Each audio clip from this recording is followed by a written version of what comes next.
Hey guys, welcome back to the channel पर आप सभी लोगों का एक बार फिर से स्वागत है।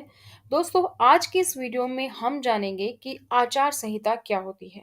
जैसे ही इलेक्शंस की डेट अनाउंस होती है, इलेक्शंस की न्यूज़ आती है, एक और वर्ड आ जाता है साथ में, आचार संहिता।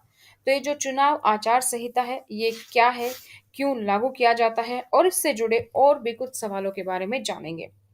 जैसे कि चुनाव आचार संहिता होती क्या है, इसको लागू क्यों किया जाता है, ये कब से कब तक लगी रहती है, इससे आचार संहिता लगाने से होता क्या है और आचार संहिता के क्या नियम होता है और अगर उल्लंघन करते हैं तो क्या असर होता है।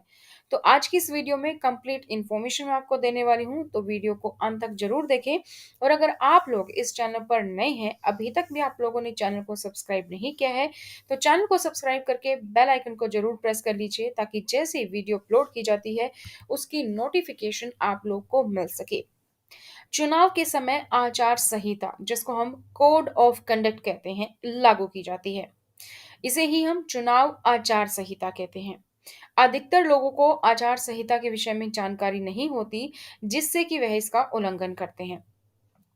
तो भारत में जब भी चुनाव का आयोजन होता है, वहां पर आदर्श चुनाव संहिता यानी कि मॉडल कोड ऑफ कंडक्ट लगाया जाता है। चुनाव की तारीखों के साथ ही इसकी घोषणा कर दी जाती है और यह नतीजे आने तक जारी रहता है। इस समय सभी राजनीतिक दलों और राजनेताओं को कुछ विशेष नियमों का पालन करना पड़ता है। इन व्यापक धारा के लगने से दंगे व झगड़े, जो कि चुनावी माहौल में बहुत ही आम बात है, नियंत्रण में कर लिया जाता है।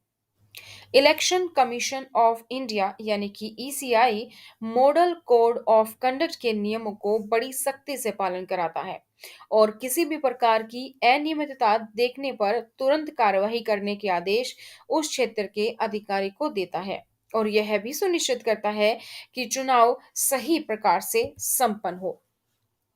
तो ये चुनाव आचार संहिता क्या होती है? तो देश में स्वतंत्र और निष्पक्ष चुनाव कराने के लिए चुनाव आयोग कुछ नियम बनाता है। चुनाव आयोग के इन्हीं नियमों को हम आचार संहिता कहते हैं। लोकसभा चुनाव हो या विधानसभा चुनाव, दोनों के दौरान ही इन नियमों का पालन कराना सरकार, नेता और राजनीतिक दलों की जिम्मेदारी होती है।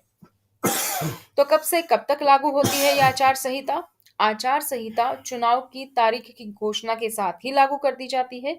तो देश में लोकसभा के चुनाव हर 5 साल पर होते हैं और अलग अलग राज्यों के विधानसभा के चुनाव अलग अलग समय पर होते रहते हैं। तो चुनाव आयोग के चुनाव कार्यक्रमों का ऐलान करते ही आचार संहिता को लागू कर दिया जाता है।